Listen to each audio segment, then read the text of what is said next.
ईश्वर की प्यारी संतानों के रूप में मेरे विचारमन उस आंतरिक प्रकाश की खोज करो जो सदा शांत है और सभी दुखों से भरे। उस महान प्रतीक योग को धारण करो जिसके धारण करने से समस्त संसार बिना हानि उठाए आपका अनुगमन करता है तथा सुंदर स्वास्थ्य, शांति एवं सुव्यवस्था को उपलब्ध होता है। मनुष्य के जीवन में अनेक अवसर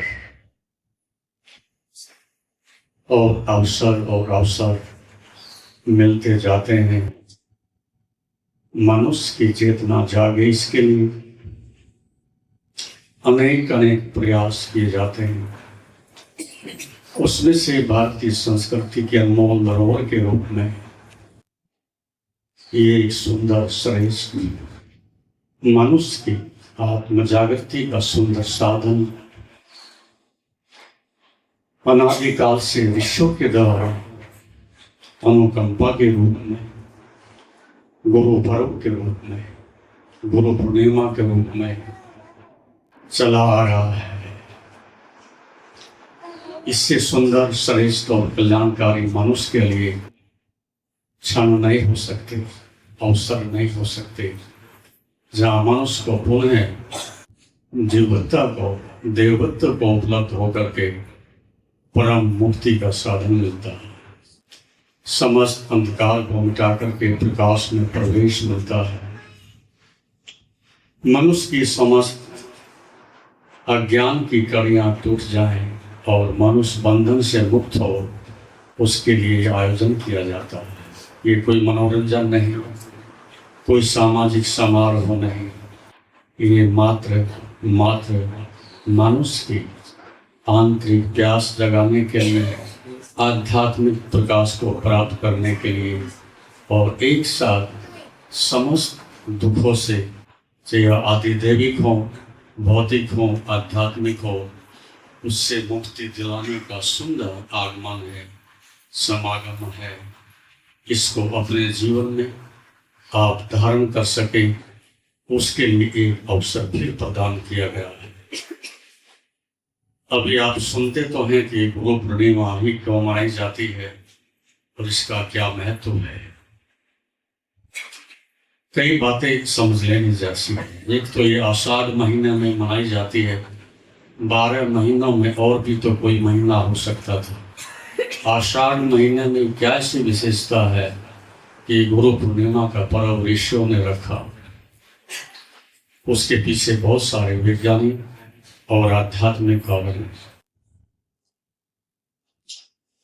गुरु तो पूर्ण होता है, पूर्ण चंद्रमा के रूप में चमकता है और बादल शिष्य की तरह से होते हैं, जल से भरे रहते हैं, संसार रूपी जल से आच्छादित रहते हैं। अनेक प्रकार के विकार बादलों में भरे रहते हैं, दाएं बाएं भटकते रहते हैं, घुमड़ते रहते हैं और इसी प्रकार से कभी धूप कभी छाया, इसी प्रकार से बादल दाएं से बाएं हवा के साथ बहते रहते हैं। इसलिए गुरु और शिष्य का मिलन हो पाता है, गुरु और शिष्य का आध्यात्मिक जीवन का एक संगम हो पाता है। एक समय था कि गुरु भी बादलों की तरह से भटक रहा था, दाएं बाएं बादलों में अपना रस संसार का लेकर के घूम रहा था।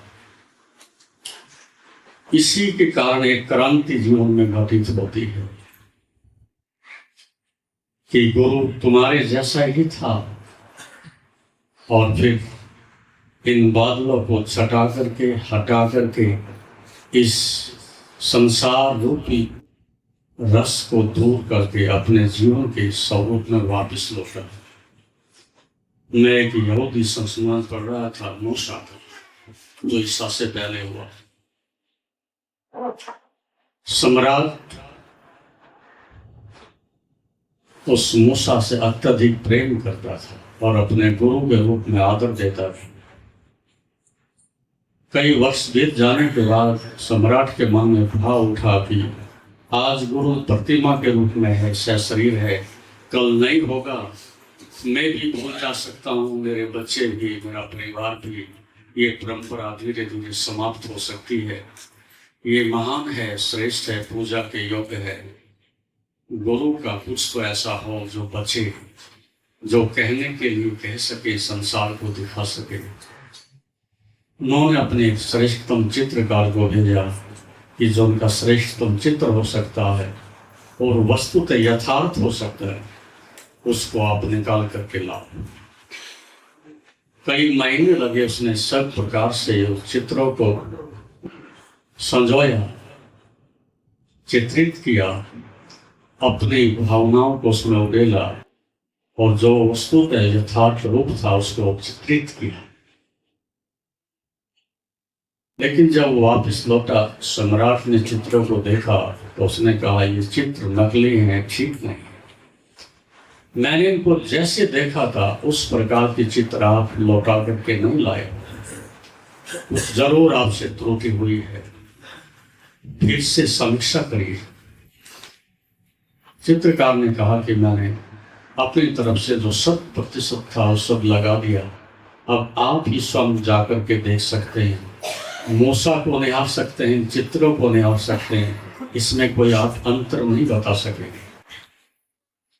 सम्राट गया और देखा चित्र, फिर भी उसको उसी प्रकार से दिखाई दे रही, एक भिन्नता दिखाई दे रही थी। फिर मूसा ने कहा कि हे सम्राट, 20 वर्ष पहले मैं ऐसा ही था जैसे तुम हो, 20 वर्ष पहले मैं ऐसे संसारी था जैसे संसारी हुआ करते हैं। उसमें से कभी मुझे क्रोध भी आता था, उसकी रेखाएं मेरे मस्तिष्क पर छूट गई हैं। कभी लोभ भी आता था, वो भी मेरे चेहरे पर छूट गया है। कभी काम भी आता था, उसकी भी रेखाएं छूट गई हैं। कभी अहंकार भी आता था, उसकी रेखाएं छूट गई हैं। शरीर ने सबको पी लिया है, आत्मा तो अलग हो गई, आत्मा तो मुक्त हो गई, लेकिन शरीर पर उसकी रेखाएं अभी भी अंकित हैं। ये 20 वर्ष पहले का जो चित्र दिखा रहा है, ये शरीर के द्वारा खींची गई जो रेखाएं हैं, जो दिखा रहा है, ये वस्तुतः सत्य है। चित्रकार ने कुछ भी गलत नहीं किया है। इसमें मेरी वो फोटो भी आ गई जो कभी 20 वर्ष पहले हुआ करती थी। मुक्त होने के बाद भी कुछ रेखाएं रह जाती हैं, जिसको हम संस्कार कहते हैं। उस व्यक्ति का एक अतीत का हजारों वर्षों का शरीर के साथ संबंध रहा है, उसे शरीर अपने साथ समाहित कर लेगा। आत्मा तो मुक्त हो जाती है, लेकिन शरीर पर कुछ ना कुछ कण छूट ही जाता है। इसलिए हर व्यक्ति का शरीर अलग है, चेहरा अलग है, भाव अलग है, आकृति अलग है। इसी प्रकार से गुरु और शिष्य के मध्य में दोनों बातें हैं, इसलिए दोनों के बीच एक आंतरिक प्रेम भी पैदा होता है। जब शिष्य गुरु को बार बार देखता है और एक सुगंध और शांति शीतलता का अनुभव करता है, तो उसके मन में भाव उठता है, ऐसा मुझे भी होना चाहिए। यहीं से प्यास जगती है।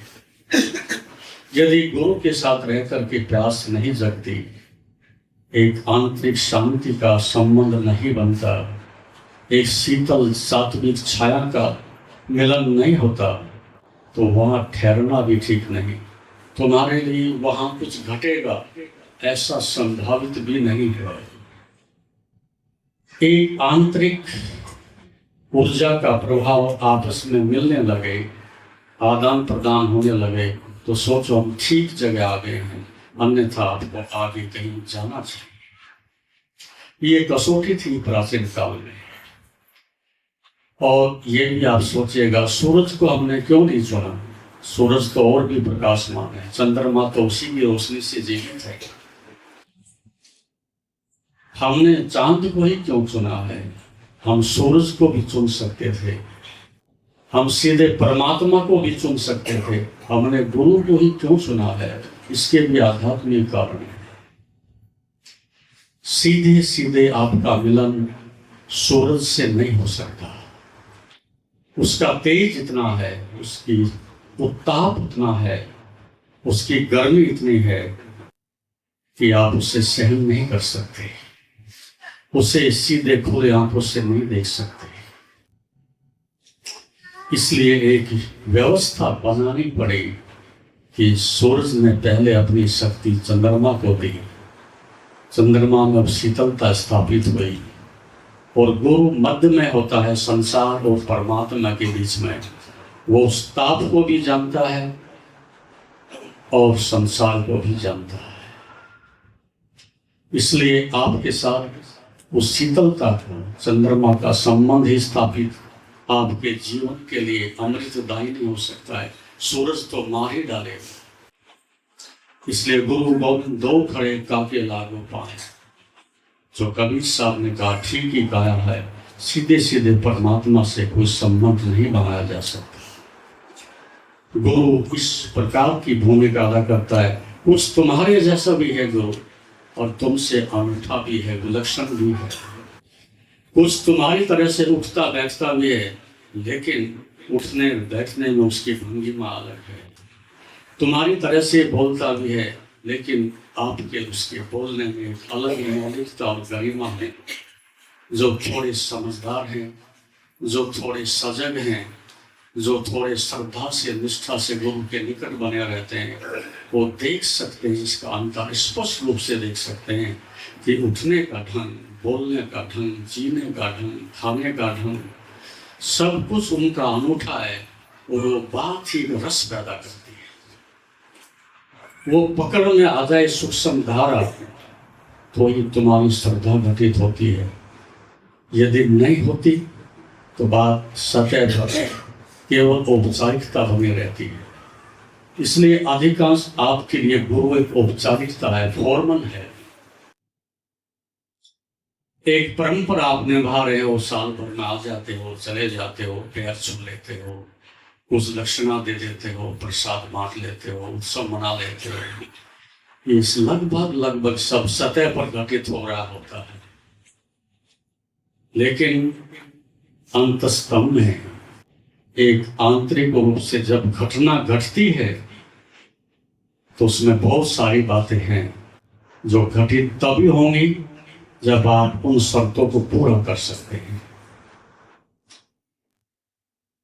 गुरु कहता है शिष्य के लिए कि इससे पहले कि तेरी आंखें मुझे देख सके, उन्हें अश्रुपात से मुक्त हो जाना चाहिए।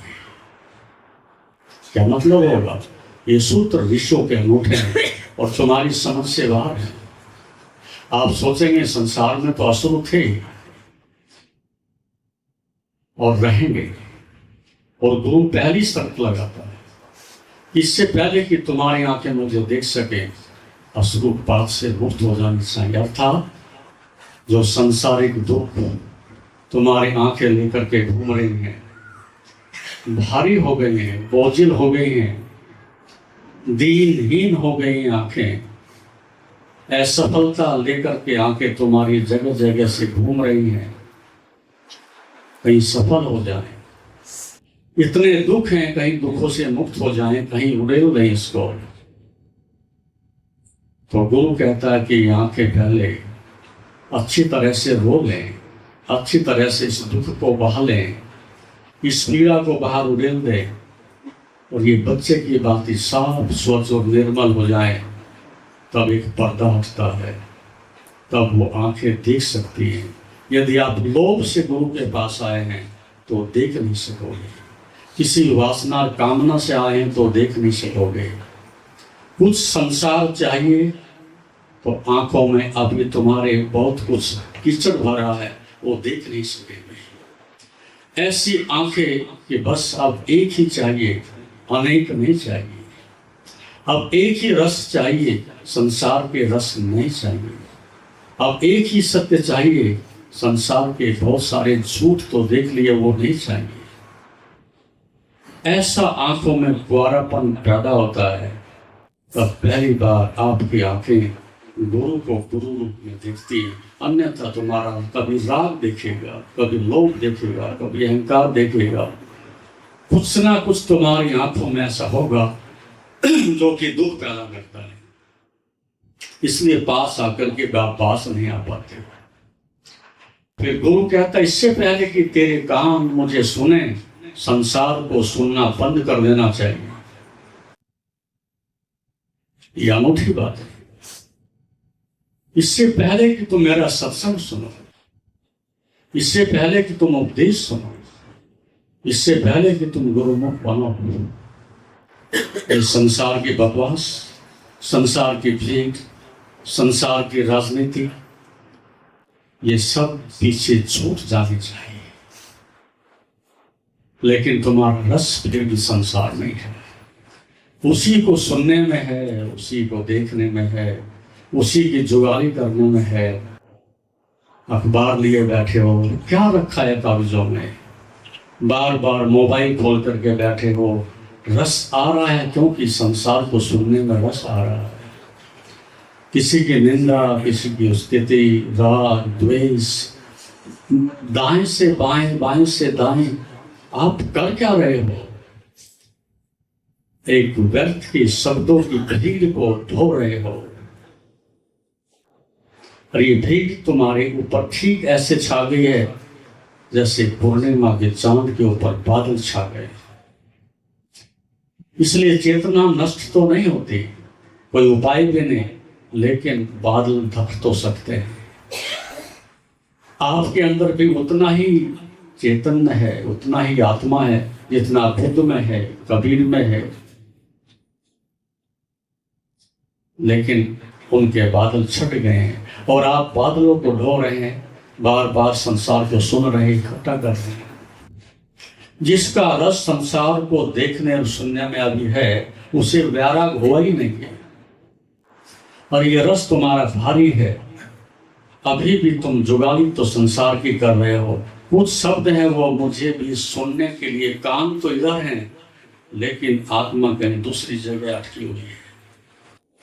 इसलिए सुनने की कला भी तभी होती है जब आप बिल्कुल बच्चे की भांति निस्तरंग होते हो। बच्चा सुन सकता है, इसलिए कहा कि संत बच्चे की तरह से होता है। एक अर्थ में संसार बच्चे के पास नहीं होता, इसलिए बच्चा आह्लादित है, आनंदित है, स्वस्थ है। लेकिन बुद्धत्व को उपलब्ध नहीं हो गया क्योंकि उसके लिए उसे कुछ करना है। तो बच्चे की भांति होने का मतलब है सरल है, सहज है, संसार के द्वारा अभी प्रशिक्षित नहीं हुआ, लेकिन आपको संसार ने बचपन से इतना भर दिया है, आपकी आंखों में इतना कानों में आपके डाल दिया है कि फिर सत्य को रहने के लिए जगह नहीं बची।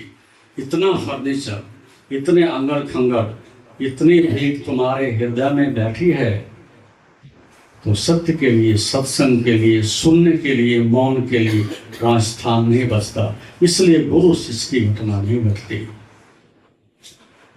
और फिर कहता है गुरु, इससे पहले कि मेरे समक्ष प्रकट हो, मेरे सामने खड़ा हो, तेरी वाणी ऐसी हो जानी चाहिए जो संसार को दुख ना पहुंचाती, संसार को कटुता ना पहुंचाती, कड़वे वचन ना बोलती हो। ऐसी वाणी हो जाए तब वापिस लौटना, तब देखना, तब आप गुरु के मौन को सुन सकते हो। अभी तो तुम्हारी वाणी बड़ी तीखी, बड़ी कड़वी, बड़ी नकारात्मक, इस प्रकार की वाणी का त्याग कर देना होता है। फिर गुरु कहता है, इससे पहले कि तुम्हारी आत्मा मेरे समक्ष खड़ी हो, अपनी आत्मा के खून से अपने पैरों को धो लेना चाहिए। क्या मतलब हुआ कि जब तुम मेरे समक्ष खड़े हो तो उस समय तुम्हारे अंदर एक श्रद्धा का, प्रेम का कुंवारापन होना चाहिए और अपने पैरों में, चरणों में उस आत्मा से आने वाले अमृत को अर्पित कर देना चाहिए। इसलिए गुरु यहाँ कभी नहीं होते, केवल गुरु के चरण होते हैं। तभी तो आप चरणों की सेवा करते हो, तभी तो आप चरणों की वंदना करते हो, सब करते हो, लेकिन एक बात सदैव आगे रहती है, चरणों की सेवा, चरणों की वंदना, चरणों का नमन। यहाँ से जीवन साधक का आरंभ होता है। और हमने नमन की एक बहुत सुंदर व्यवस्था संसार में रखी, ताकि यहाँ हर व्यक्ति शिष्य बन सके, ताकि हर बच्चा यहाँ बुद्ध बन सके, ताकि यहाँ सब लोग दुख से मुक्त हो सके। और हमने इसीलिए देवताओं की पूजा आरंभ की। देवता का मतलब जो आपको दिव्य बना दे, वो देवता है। हम पहाड़ों की पूजा करते हैं, सूरज की पूजा करते हैं, चांद की पूजा करते हैं, पौधों की पूजा करते हैं, नदियों की पूजा करते हैं, मंदिरों की पूजा करते हैं। क्या मतलब समझे आपने? ये बड़ा ऋषियों का गहरा संदेश था। और ये भारतीय संस्कृति ने मनुष्य के जीवन को तराशने का एक सुंदर, श्रेष्ठ समाज में शिक्षण आरंभ किया था। सामने ये प्रकृति का प्रसाद, ये दिव्यता, यदि ये भी तुम्हारे हृदय को स्पर्श नहीं करती, तो फिर और क्या स्पर्श करेगा? तो बचपन से ही हमें नमन करने की, झुकने की, चरणों में रहने की, अहंकार को विसर्जित करने की, देवताओं की पूजा करने की, ये एक परंपरा, एक ऋषियों का उपदेश हमें दिया गया था कि झुक जाओ। कौन क्या है ये मत सोचो, कौन क्या है ये प्रमाण पत्र मत पूछो।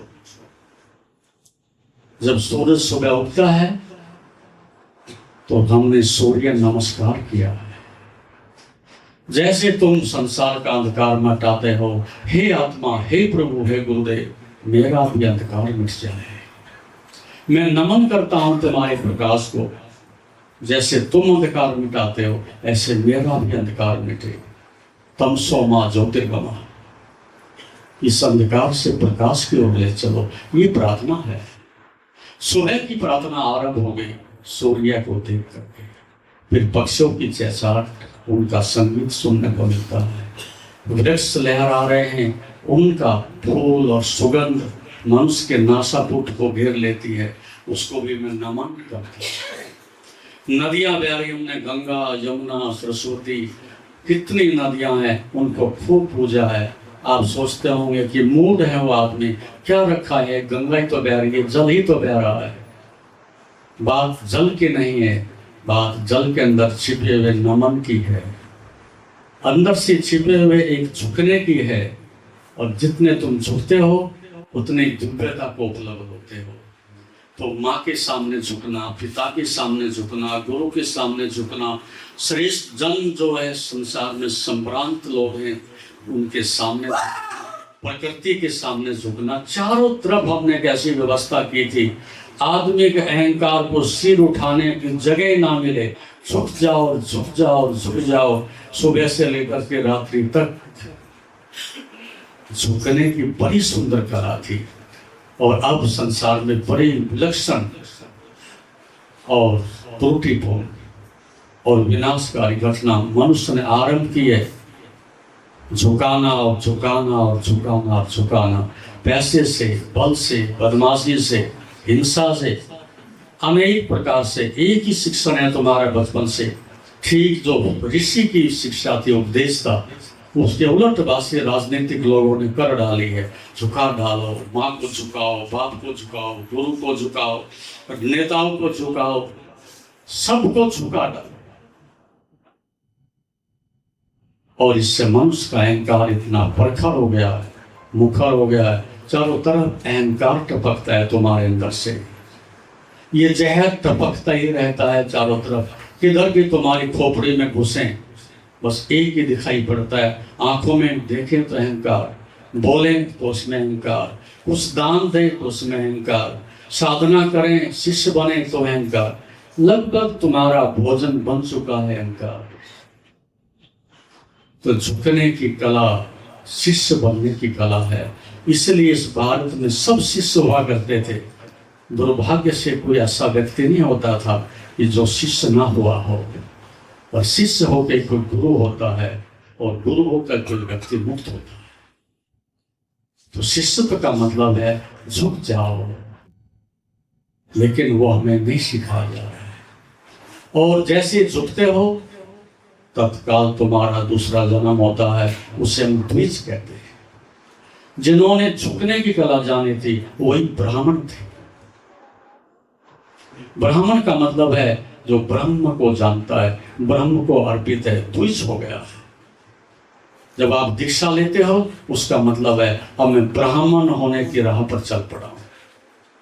न तो क्षत्रिय रहा कि बल का प्रयोग करूंगा, न वैश्य रहा कि धन कमाने में लगा रहूंगा, न शूद्र रहा कि मैं केवल नीचे ही पड़ा रहूंगा। अब मैं उठ गया हूं और मेरी आत्मग्नि ब्रह्मणत्व को उपलब्ध हो गई है। तब दूसरा जन्म होता है। झुकने के साथ ही दूसरा कदम उठा लिया जाता है, एक दूसरा जन्म द्विज होने का जन्म। और द्विज होकर के कोई गुरु होता है। इसलिए बार बार गुरु को नमन करते हैं। उसके साथ उठना बैठना जीवन को आह्लादित करता है, जीवन को बराबर एक प्रेम से सींचता है, एक जीवन को उत्सव में बना देता है।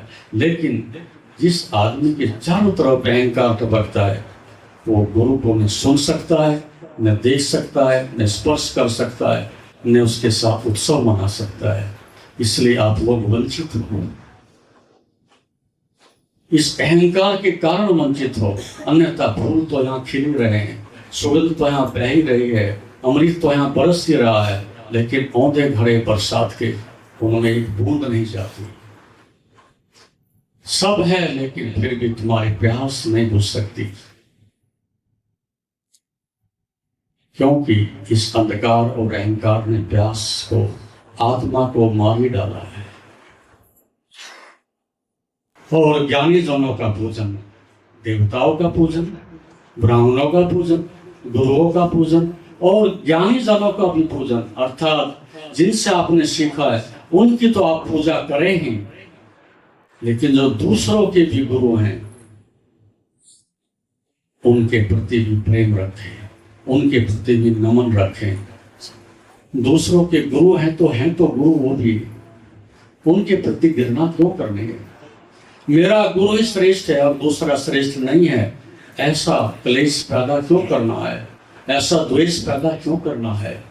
दूसरों के जो गुरु, जिन्होंने दूसरों से सीखा है, दूसरों ने सीखा है, वो हमें रास्ते में मिल जाएं, उनको भी हम नमन कर लें तो क्या बुराई है? फूल तो जंगल के सब एक ही हैं, उनमें क्या भेद कर सकते हो? चांद तारों का प्रकाश तो एक ही है, वो क्या विभाजन कर सकते हैं? यहाँ सब अखंड है, सब अखंड है। और वो गुरु पहुंचा है कि नहीं पहुंचा है, सच्चा है कि झूठा, इससे भी मुझे क्या लेना है? मुझे तो एक ही बात है, बस झुकने का अवसर चाहिए। इसलिए संसारी व्यक्ति बराबर इस बात से बचता है कि झुकना ना पड़े, और साधक एक ही अवसर ढूंढता है कि किसी तरह से कहीं भी झुकने का अवसर मिल जाए। और अवसर बहुत हैं। राह चलता एक आदमी अजनबी है, जानते भी नहीं, उसके लिए भी दो शब्द कह सकते हो, हे प्रभु फिर पुनः तुमने दर्शन दिए, दूसरे रूप में दिए। सभी रूप दे रहे हैं, लेकिन देखने के मेरे नज़ारे भिन्न भिन्न हैं। जो ये जानता है सब में एक छिपा है, वो फिर धोखा नहीं खाता। जिसमें देखता है उसी को देख लेता है, नमन करता है और आगे बढ़ता है। कितने पर्दे डाले हैं परमात्मा ने, अनंत पर्दे डाले हैं, लेकिन पीछे धागा तो एक ही है, सब रूप तो एक ही है। इसलिए सब नमन करने जैसे हैं। ये प्रक्रिया आरंभ होती है, तत्क्षण एक अगली प्रक्रिया आरंभ होती है, और वो होती है पवित्रता की। जब शिष्य ऐसा करता है और कर्म से नमन करता हुआ आगे बढ़ता है, अंतःकरण शांत होता है, शुद्ध होता है, पवित्र होता है। और पवित्रता का मतलब क्या होता है? पवित्रता का अर्थ समझ लेना चाहिए। एक आदमी चोरी करता है और छुपाता है, ये पवित्रता है। एक आदमी ने चोरी की और कहता है मेरे से चोरी हुई, प्रकट करता है कि मैं चोर हूं, ये पवित्रता है। एक आदमी क्रोध करता है और क्रोध को ढांपता है, छुपाता है, ये अपवित्रता है। एक आदमी क्रोध करता है और कहता है क्षमा करिएगा, हो जाता है, पीड़ा है, दुख है, लेकिन मैं क्रोधी हूं, ये स्वीकार कर लेना कि मैं क्रोधी हूं, अहंकारी हूं, कामी हूं, क्रोधी हूं, ये पवित्र होने की पवित्रता है।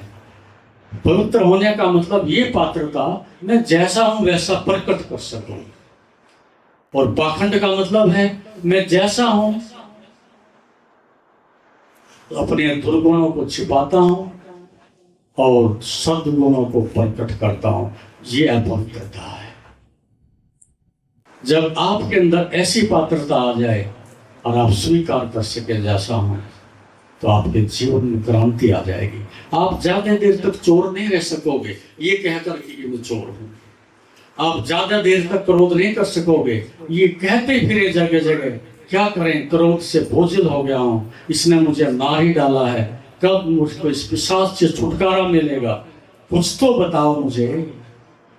माता से पूछता है, पिता से पूछता है, गुरु से पूछता है, इस पिशाच से मेरा छुटकारा हो, बड़ी पीड़ा पा रहा हूं। लेकिन हम अंदर राख बन गए, जल गए हैं, लेकिन कहते हैं नहीं, हम तो शीतल चंद हैं, शीतल है, शांत है, इसलिए मनुष्य रूप है। इसलिए स्वीकार कर लेना जैसे हैं। ये तुम्हारे शिष्य तो बनने के लिए अगला चरण होगा। और जैसे ही आप पवित्र होते हो, अगला चरण अपने आप जुड़ जाएगा। ये सब क्रिया एक दूसरे से जुड़े हुए हैं, आप सरल हो जाओगे। पवित्र होते ही सरल हो जाओगे। बच्चे की बात ही सरल हो जाओगे।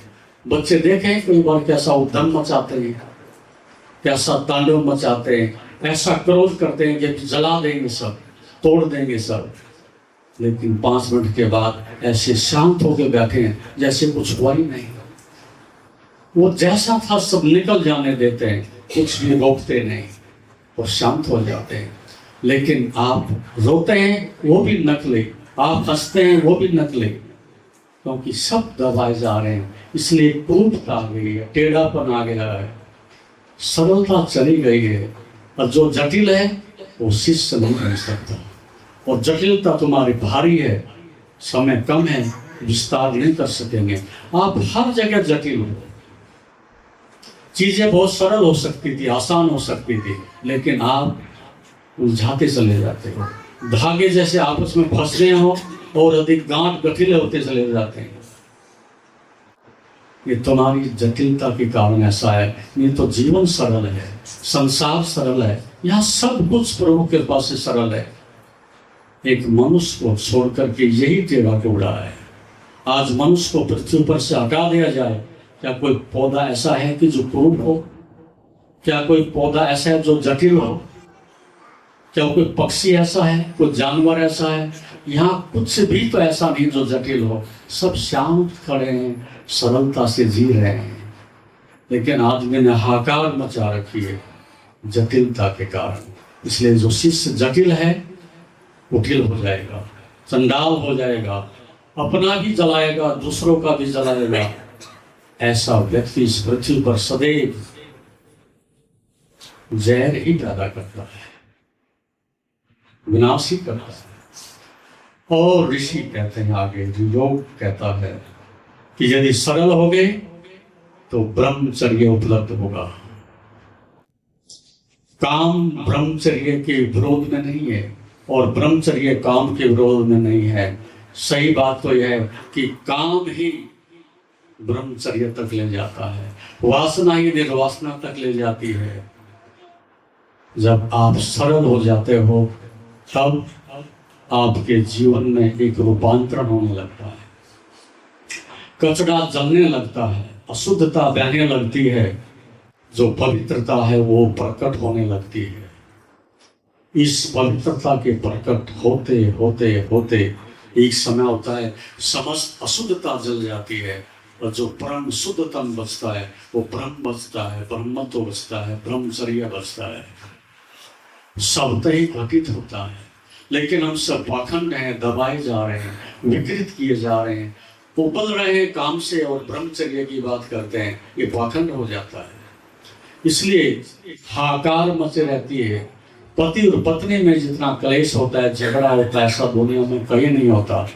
देख, पति और पत्नी में झगड़ा होता है तो सोचो एक ही झगड़ा होता है, सब वासना का झगड़ा है, काम का झगड़ा है, दोनों का काम बिगड़ गया है, एक दूसरा दूसरे पर आधारित निर्भर हो गया है, एक दूसरा दूसरे के शरीर की मांग करता है, कामना करता है, शोषण करता है, और शोषण सबको बुरा लगता है। इसलिए यदि सोचो, देखो और अनुभव करो, जहाँ पति पत्नी में झगड़ा है केवल एक ही बात का झगड़ा है, काम का झगड़ा है, वासना का झगड़ा है। यदि ये ना हो तो बड़ी शांति से, प्रेम से जीवन साथी के साथ शिव और पार्वती की तरह से रह सकते हैं। ये बात ध्यान रखना। लाख बहाने कर सकते हो, गरीबी के कारण झगड़ा है, बच्चे ठीक नहीं इसलिए झगड़ा है, मकान अच्छा नहीं, कुछ भी झगड़ा नहीं है, काम वासना का झगड़ा है। एक दूसरा दूसरे का शोषण कर रहा है, और शोषण हिंसा है। इसलिए जैसे काम से मुक्त होते हो तत्क्षण अगला चरण आता है परम अहिंसा। जहां बिल्कुल भी झगड़ा नहीं है, सोचो कि वहां अहिंसा का उतरण है। एक दूसरा दूसरे को कभी नष्ट नहीं करना चाहेगा, पोषण देगा, सहयोग देगा। इसलिए सभी युद्ध, सभी हिंसाएं कामना की हिंसा है, वासना की हिंसा है। जैसे ही शांत होते हो वैसे ही अहिंसा का अवतरण होता है। इस प्रकार से मनुष्य एक कदम आगे चढ़ता जाता है, चलता जाता है, उसका तप बढ़ता जाता है, और फिर शिष्यत्व को उपलब्ध होता है। मैं दीक्षांत समारोह की बात बार बार कह चुका, मुझे सुंदर लगता है वो। उसमें एक राजा और एक भिखारी के बीच ऐसा संबंध है कि जो मनुष्य को प्रकट करता है, दिखाता है। दीक्षांत समारोह था गुरुकुल का, बच्चे अपने घर जा रहे हैं, अपनी शिक्षा पूरी कर रहे हैं, उन्होंने झुकना भी सीखा है, नमन भी सीखा है, पवित्रता भी जानी है, सरल भी हो गए हैं, और गुरु के चरणों में रह करके सब प्रकार से कुंदन बन गए हैं, और वो वापस लौट रहे हैं। और हर शिष्य चाहता है कि जो मेरे पास है, भावनात्मक रूप से, भौतिक रूप से, प्रेम के रूप में सब नौछावर कर दूं, तन मन धन से, वो सब दिए जा रहे हैं भेंट। तो उसमें राजा के बेटे भी हैं, वैश्य के भी हैं, क्षत्रियों के भी हैं, सब दिए जा रहे हैं। उसमें से एक शिष्य ऐसा है जिसके ना पीछे से माता है, ना पिता है, ना कोई भाई बहन है, कुछ नहीं। सेवा उसने बहुत की और अनूठी प्रतिभा थी उसकी। अब उसके पास जब देने को भौतिक असरफियाँ नहीं थी तो उसको पीड़ा हुई, और गुरु के शिष्य चरणों में झुका और रोया। गुरु ने कहा, रुदन करने की बात क्या, शुरुआत क्यों कर रहा है? बोले, एक पीड़ा है, आपने मुझे अथा दिया, अनंत दिया, और आज मुझे इस बात की पीड़ा है कि मैं इतना भी नहीं कि 7 स्वर्ण असरफियाँ देना चाहता था, मेरे हाथ में कुछ है नहीं। बोले, आपने मुझे अपनी आत्मा सौंप दी, अपना जीवन सौंप दिया, इससे बड़ी असरफियाँ कभी नहीं हो सकती। चिंता मत कर, इस दुख से मुक्त होकर चला जा। मेरी कोई मांग नहीं है, मेरी शिकायत नहीं है। चला जरूर गया, लेकिन उसके मन में पीड़ा जरूर रही, अंदर एक अभाव बना ही रहा। रात पास के नगर में अपने मित्र के घर ठहरा, वो भी आचार्य था। उदास है, निराश है, भोजन भी किया, आपस में बैठे भी, लेकिन एक स्पष्ट रेखा उसके मस्तिष्क पर चिंता की दिखाई देती है। मित्र ने पूछा कि बात क्या है? उसने कहा, बात दीक्षांत समारोह आप तो जानते हैं, कुछ भी भेंट नहीं कर पाया, खाली हाथ ऐसी। और अब बड़ी भारी पीड़ा है, कुछ भी तो चुकाता नहीं, गुरु का ऋण था, कुछ दे नहीं पाए। उसने कहा इसकी चिंता मत कर, यहाँ का सम्राट बड़ा दयालु है, बड़ा धार्मिक है, बड़ी मदद करता है लोगों की। और अभी कुछ दिन पहले घोषणा की है, कोई व्यक्ति आए सुबह सुबह ब्रह्म वेला में मेरे द्वार पर दस्तक दे, मैं उसकी इच्छा जरूर पूरी करूंगा। आप जाओ सुबह, और आप खाली हाथ नहीं लौटोगे, गुरु को भेंट दे देंगे। ऐसा उसने किया और देखा कि सौभाग्य से सम्राट सामने बगीचे में घूम रहा है, भेंट हो गई।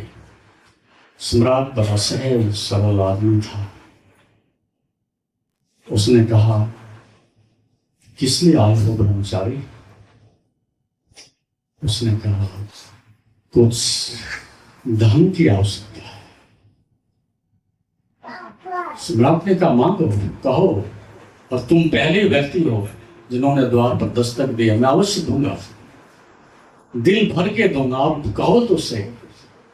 जब ऐसी बात सम्राट ने व्यक्त की तो उसका लोभ भी जग गया। उसने सोचा, जब मांगने हैं और तो क्यों ना अधिक मांग लिया जाए, जब ये भिखारीपन मिटाना ही है तो क्यों ना मिटा दिया जाए। गुरु को भी बांटूंगा, अपने मित्रों को भी बांटूंगा और अपने पास भी रखूंगा। तो उनका राजन एक चक्कर काट करके आओ आप बगीचे का, मैं फिर बताता हूँ। जितना भी वो गणित जानता था, 1000, 2000, लाख, 10 लाख, बैठा था। जैसे सम्राट निकट आने को हुआ, वो 5 करोड़ के आसपास पहुंच गया। फिर सोचा ये भी तो बढ़ते जाएंगे, समाप्त हो ही जाएंगे, कुछ और आगे बढ़ता हूँ। उसने कहा, राजन एक चक्कर और लगाए। राजा फिर आगे बढ़ गया। उसने सोचा, क्यों ना एक साथ ये राज ही मांग लिया जाए, ये तो फिर समाप्त ही नहीं होगा। खजाना है, अथाह धन है, प्रजा है, शुल्क देती है, चलता रहेगा, पड़ोसी राजा हैं, विजय होती रहेगी, क्यों ना यही मांग लिया जाए। और जब सम्राट लौट करके आया, उसने कहा कि ये राजन, जब आप इतने उदार हो और अपनी प्रतिज्ञा पर आरूढ़ हो, तो क्या आप ऐसा कर सकते हो कि ये राज मुझे दे दो? ठाका मार के खिलखिला के सम्राट हंसा। उसने कहा, ये मेरा परम सौभाग्य, वर्षों से प्रतीक्षा कर रहा था ऐसे सुपात्र की, कि जो मेरा ये बोझ अपने सिर पर ले ले, ये कांटों का ताज स्वीकार कर ले, और मैं यहाँ से मुक्त होकर के निकल जाऊं, कहीं जंगल में जाके गुफा में शांति से ध्यानस्थ हो जाऊं। ये बड़े मेरे मन में लंबे समय से आकांक्षा थी, और प्रभु ने पूरी की और दरवाजे पर भेज दिया पात्र। हे आचार्य, ये राज आपका है। आचार्य ने कहा, ठीक है, लेकिन यही वस्त्र जिनमें खड़े हो, आप वापिस राज से बाहर चले जाओ।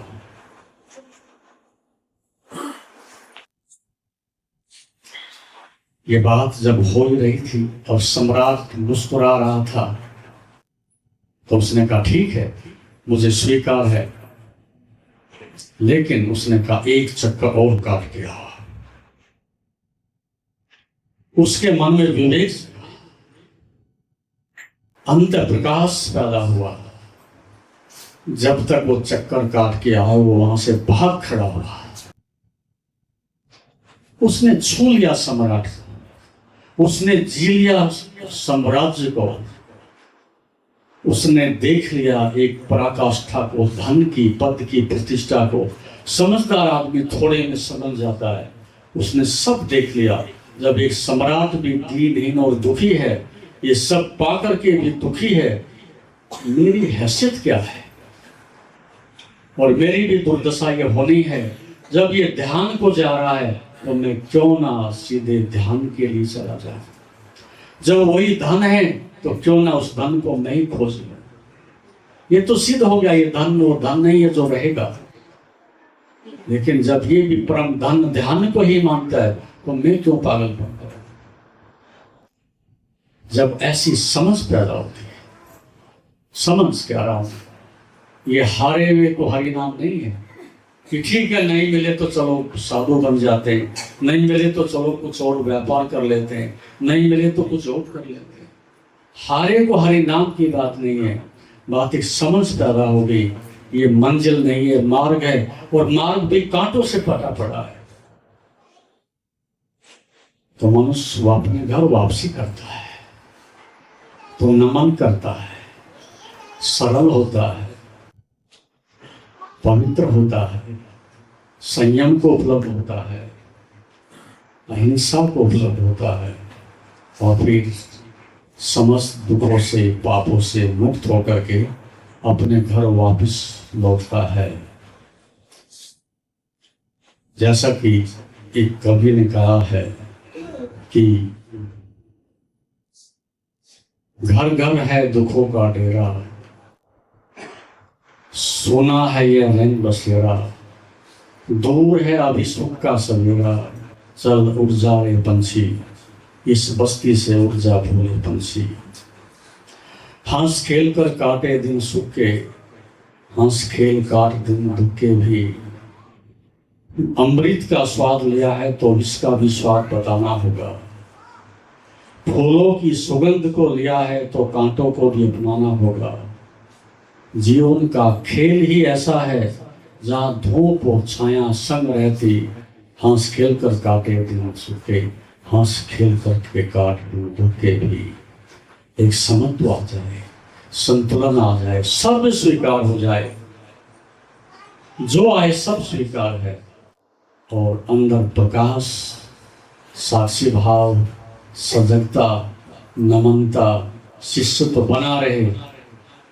इससे सुंदर जीवन में, घर में रहो कि जंगल में रहो, जंगल में रहो कि घर में रहो, जिससे सर्व स्वीकार है, उसे क्या भय है, उसे क्या पीड़ा है, उसे क्या जटिलता है, उसे क्या पवित्रता है। सब प्रभु सुख दे वो भी तेरे हैं, दुख दे वो भी तेरे हैं, सम्मान दे वो भी तेरा है, अपमान है वो भी तेरा है, बीमारी आए वो भी तेरी है, स्वास्थ्य और सौंदर्य दे वो भी तेरा है। सब स्वीकार हो।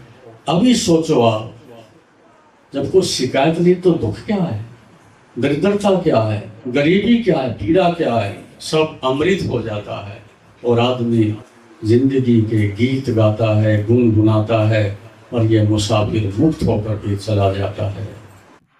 इसलिए आप इस यात्रा को संपन्न करें, शिष्यत्व को उपलब्ध करें, और इस जीवन को अमृत में बनाएं, इसके गीत गाएं, उत्सव मनाएं। हरिओम तत्सत।